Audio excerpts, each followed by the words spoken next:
Hi guys, এখন বাজে রাত 10টা 12 বাজে। উল কিনে বাড়ি ফিরলাম। তোমাদের একটা প্লাস্টিকও খোলা যাচ্ছে না। এটা গ্রিন কালার, এটা পিঙ্ক কালার, এটা ইয়েলো কালার, ব্ল্যাক কালার। কালারের 4টে কালার আমি উল কিনে এনেছি। এই উলগুলোকে আমাকে প্রথমে এই ভার্সনে আনতে হবে, মানে এই অবস্থা থেকে এইরকম অবস্থা থেকে এটাকে আনতে হবে এই ভার্সনে।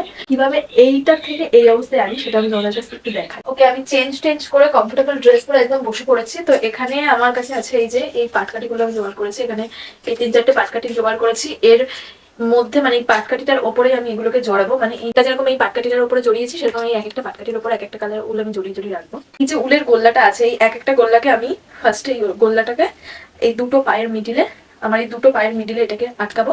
এই এক একটা পাটকাঠিতে ঘুরিয়ে এক একটা পাটকাঠির মধ্যে এগুলোকে রোল করবো। ফার্স্টে পাটকাঠিটাতে অল্প একটু এখানটায় নিয়ে অল্প একটু ফার্স্টে জড়িয়ে নেবো, এইভাবে অল্প একটু জড়িয়ে নেবো। এবার এটাকে এইভাবে ক্রিস ক্রস, ওপরে একবার নিচে একবার, ওপরে একবার নিচে একবার, ওপরে নিচে।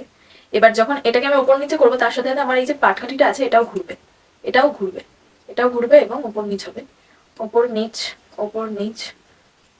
এখান থেকে বার করি, ওই যে এইভাবে ওপর নিচ করে।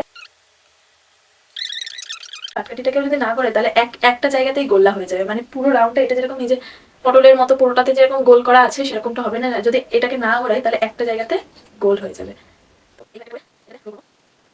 আধ ঘন্টা ধরে আমার এই একটা গোল্লা রেডি হয়েছে। এই একটা গোল্লা আমার রেডি হয়েছে, আধ ঘন্টা সময় নিয়েছে এটা করতে। এখনো আমার এই একটা, দুটো, তিনটে, চারটে, পাঁচটা, ছটা, সাতটা, এখন আমার 7টা গোল্লা পাকাতে হবে।